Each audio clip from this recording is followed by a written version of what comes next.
Bonjour tout le monde, bienvenue à mon podcast Elle brille. Mon nom est Geneviève Tardif. C'est déjà le dernier épisode, oui, de la saison 1. C'est pas la fin de la fin, là. C'est de la saison 1 et avec nul autre que Maxime Dufour-Lapointe qui vient de terminer sa saison d'examen en médecine. Elle aura aussi un tout nouveau rôle aux Jeux en Chine cet hiver, en hiver prochain en 2022. Et les sœurs Dufour-Lapointe ont dévoilé un documentaire qui s'appelle Un rêve à l'autre. On jase de tout ça avec elle. Salut Maxime. Ah, Geneviève. En fait, j'ai terminé vendredi, donc ça fait 2 jours que je suis 100% en vacances. Le stress est retombé. Il fait beau, fait que gros plan pour profiter de l'été. Donc tu vas te reposer en famille au chalet? Entre autres, j'ai plein de sports en fait que je veux faire. Vélo de montagne, passer du temps sur le bord du lac, me baigner, être avec mes amis. Bref, juste comme profiter de l'été vraiment. Puis là, on se fait une petite corvée de ménage au chalet en fin de semaine. OK, donc on fait ce qui est plus plate, puis après ça, on s'amuse, c'est ça? C'est ça. Tu es rendu où dans tes études en médecine? Dans le fond, on pourrait dire que le bac, c'est 5 ans. Puis là, je suis rendue à 3 ans. Et après ces 5 années-là, c'est le moment qu'on appelle la résidence où ce que tu fais tes choix de si on veut spécialité, si tu médecine familiale, chirurgie ou bref. Après, le tronc se sépare, mais le premier bloc à faire, c'est un 5 ans, puis je suis à 3/5. As-tu décidé ta spécialité ou t'es pas encore rendu là? Ben, j'ai surtout réalisé à quel point le sport, ça fait encore partie de moi, puis ça va toujours faire partie de moi. Parce que toutes les disciplines médicales un peu qui sont vraiment plus reliées à l'anatomie du corps humain, le fonctionnement mécanique, OK, OK. donc tout ce qui va être médecine sportive, peut-être même l'orthopédie, c'est vraiment ce qui m'attire le plus présentement. Puis j'ai vraiment hâte à l'an prochain où je vais commencer l'externat, donc mes stages dans toutes les différentes sphères de la médecine, pour être un peu exposée à c'est quoi qui se passe dans le day-to-day life d'un médecin dans ces disciplines-là pour vraiment après pouvoir faire mon choix. Mais clairement que je veux rester proche d'une manière ou d'une autre du sport. On dirait que plusieurs athlètes se lancent en médecine, comme Joanie Rochette, Laurent Duvernay-Tardif. Est-ce que tu leur as demandé des conseils? Hey, c'est une bonne question. La réponse est oui. J'ai surtout parlé à Joannie Rochette. Ouais. Mais c'était avant, dans le fond, au tout début, là, juste avant que je rentre en pré-med, je pense, puis j'avais discuté un peu avec elle de comment qu'elle avait trouvé le passage de la vie d'athlète à retourner aux études, qu'est-ce qu'elle aimait, ses difficultés, c'était vraiment une belle conversation. Je pense que ça m'a inspiré, ça m'a fait du bien de voir quelqu'un d'autre passer au travers ce cheminement-là. Et c'est sûr qu'elle était à McGill, moi je suis à l'Université de Montréal, fait que c'est deux parcours qui sont un petit peu différents, mais quand même son vécu à ça, je pouvais facilement là, m'identifier. Comment ça se passe ton après-carrière? Parce que on dirait que ça se passe bien, je te vois aller, tu sais où tu t'en vas, tu as des buts, mais ça, c'est de l'extérieur. Comment ça se passe? Ben d'abord merci, je suis contente de savoir. Tu sais, oui, je pense que pour moi ça se passe bien, mais c'est vrai que ça a comporté plusieurs défis. Euh, Puis même si tu sais moi j'avais un plan, ça a été tough. Fait que il y a pas c'est vraiment plate à dire, mais il y a juste le temps qui, à un moment donné, va te permettre de retrouver tes repères. Puis je pense que c'est pas de paniquer dans le moment où ce que justement tu n'as plus tes repères, puis d'accepter cette phase-là parce que tu sais, j'utilise souvent cette métaphore-là quand t'es athlète. C'est comme si tu habitais dans une boîte, puis tu connais tous les recoins de ta boîte, ton cercle d'amis, tes habitudes, le sport, tu contrôles tout ça, puis surtout à un haut niveau, t'es bon.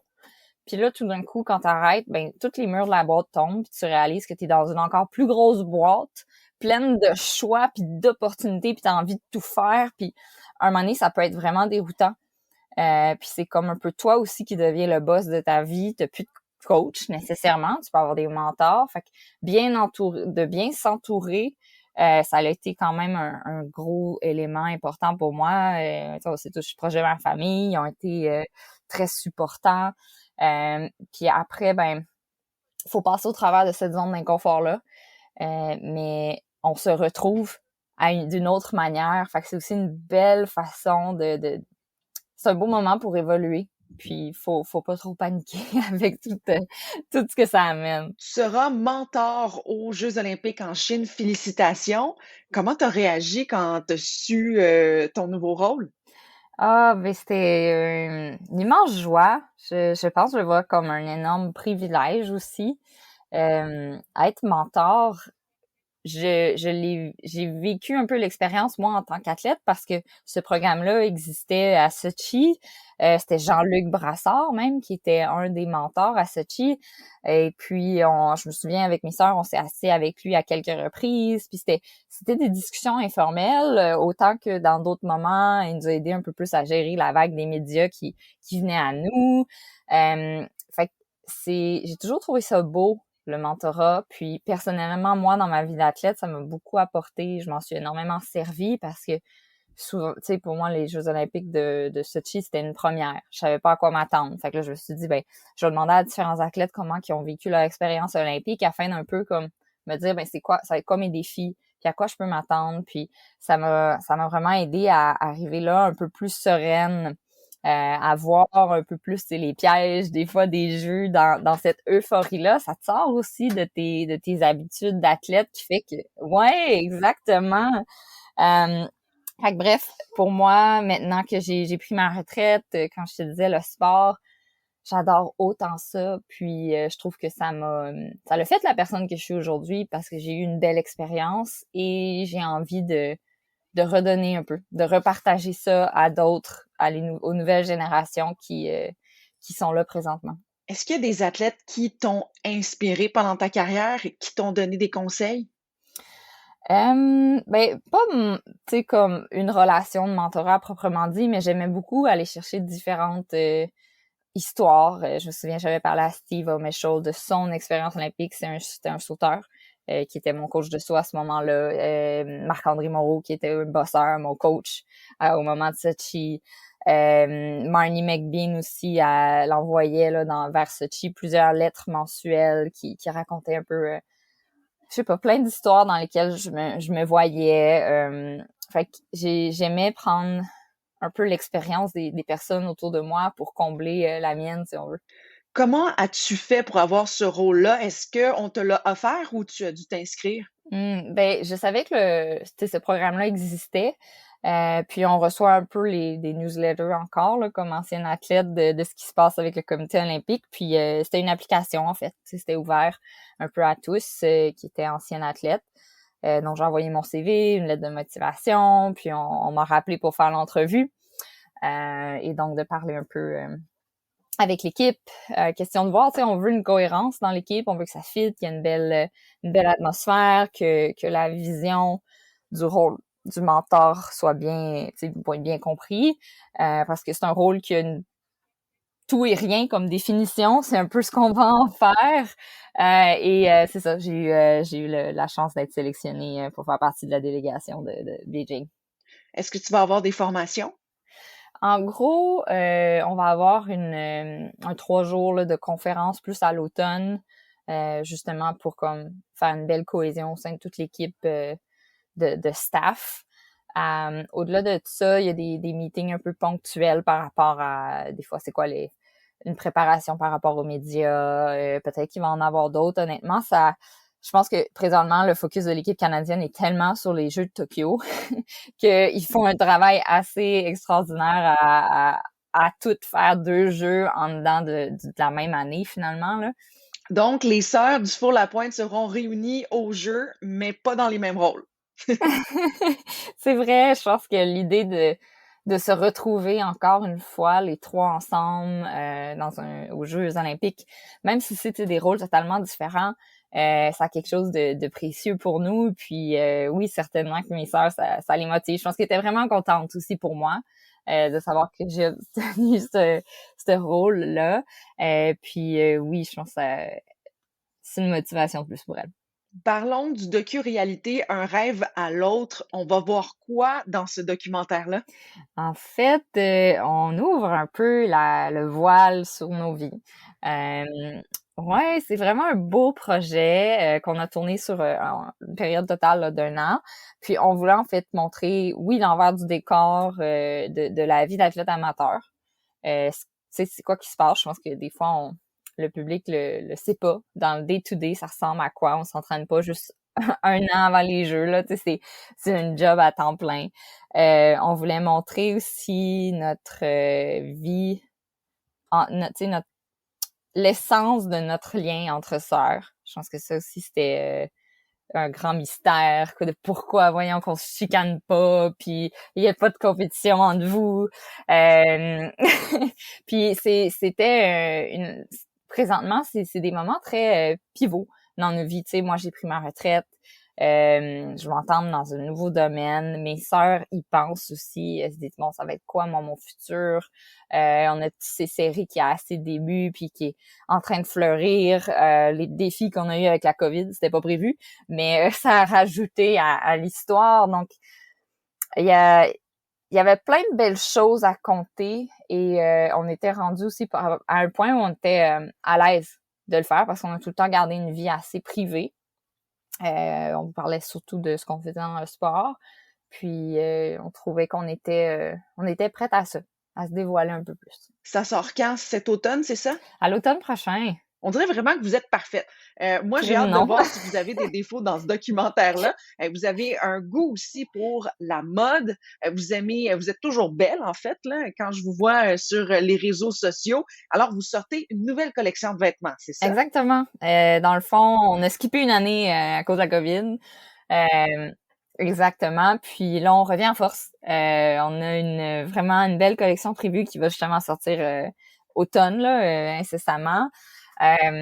On a vraiment encore là participé à tout le projet de création. La mode, c'est on aime tout ça les trois d'une différente manière. Chloé, c'est vraiment notre fashionista, là, on s'en cache pas. Mais tu sais, notre trip quand on voyageait, c'était d'aller magasiner puis de s'inspirer de la mode puis de l'art qui se faisait dans les autres pays. On adorait ça. Puis ça reste encore aujourd'hui quelque chose qui nous unit énormément. Et on trouvait que c'était un beau véhicule pour continuer de faire des projets ensemble au-delà du sport.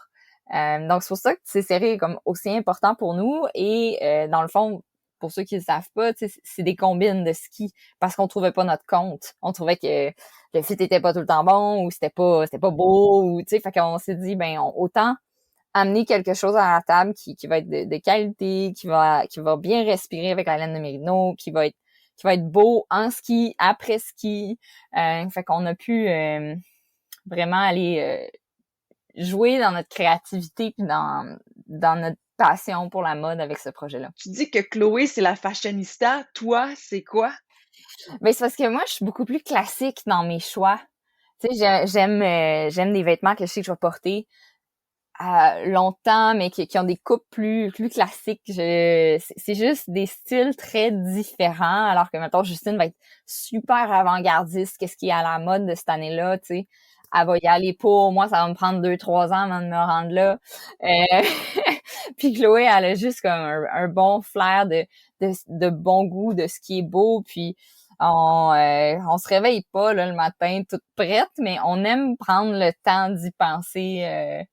Puis c'est comme un jeu pour nous. Vous vous impliquez aussi beaucoup pour les jeunes filles dans le sport, comme avec l'organisme Filles Actives. Pourquoi c'est important pour vous de vous impliquer pour les jeunes filles? On a été très chanceuses dans le sport. On a toujours été bien entourés et on remarque, en fait, moi, plus le temps avance, plus je vois ce que ça l'a laissé comme legs, que ça m'a laissé comme legs, tu sais, la discipline, que la persévérance, la résilience, tu sais, m'organiser, de prendre la critique, d'avoir appris à communiquer avec mes entraîneurs, tu sais, c'est plein de tellement belles habiletés que j'ai appris grâce au sport. Puis même si je suis plus athlète, j'ai réalisé que le sport, c'est une habitude de vie pour moi. J'ai besoin de mon 30 minutes par jour minimum, tu sais, quand j'étudie, parce que si je fais juste étudier, ça marchera pas, là. Euh, Fait que ce qu'on trouvait beau de Filles Actives, c'est que justement, le but, c'est de mener le sport comme habitude de vie, puis dans un premier temps, où ce que c'est mené par le plaisir. c'est pas la compétition, tu sais, c'est le fun d'en faire. Puis je pense que ça reste, au fond, tout ce qui me motive, moi et mes sœurs. On aime ce qu'on fait. On s'est lancé là-dedans. Ça nous amenait à des niveaux qu'on n'aurait pas pensé. Puis on trouvait que Filles Actives, ça nous ressemblait à 100%. Puis pour ce qui est du camp 3SDL, c'est parce que évidemment on adore le ski de boss, puis on veut redonner à toutes les jeunes filles dans les boss l'envie d'aller jusqu'au bout de leur passion, là. En ce moment, il y a vraiment une effervescence, un changement pour le sport féminin. C'est vrai. Pourquoi, selon toi, il y a plusieurs femmes là, qui sortent de l'ombre dans le milieu du sport présentement? Mon Dieu, je pense qu'il y a eu une évolution, tu sais, où ce que on a de plus en plus de beaux exemples de femmes qui rayonnent, qui vont au bout de leur passion, puis qui ont une plateforme pour s'exprimer. Et d'un exemple à l'autre, ben j'imagine que ça fait une motivation. Tu sais, je me souviens, Chloé a toujours dit que elle a voulu aller aux Jeux Olympiques en voyant Jennifer Isle, alors que Chloé avait 15 ans. Là, on allait voir la Coupe du Monde à Tremblant. On était encore en équipe régionale, peut-être du Québec, je me souviens plus, mais tu sais, on regardait ça, puis c'est ça, Chloé a toujours dit, moi, c'était Jennifer Isle, mon exemple, puis c'est le fun d'avoir justement des modèles féminins, puis je pense que ça fait juste alimenter une roue qui tourne, tu sais. Merci tellement, Maxime. Il y a tellement de belles choses pour toi qui s'en viennent, pour toi et tes sœurs, le documentaire, la collection de vêtements, les jeux, tes études. Merci vraiment Oui, beaucoup. merci. Oui, il y a vraiment plein de belles choses à venir, puis c'était vraiment un plaisir d'en discuter avec toi. Merci à Maxime Dufour-Lapointe. Puis si vous croyez là, que c'était le dernier épisode, ben, j'ai une surprise pour vous. C'est pas le dernier, non. J'ai un beau cadeau pour vous la semaine prochaine. Restez là parce que ça va être bon. Ça va être bon. J'ai eu une idée d'une invitée que j'ai déjà reçue sur le podcast et on vous prépare quelque chose de bien fun la semaine prochaine, mardi prochain. Gros bisous tout le monde. Et là, c'est vrai, là, c'est le dernier épisode la semaine prochaine. Bye!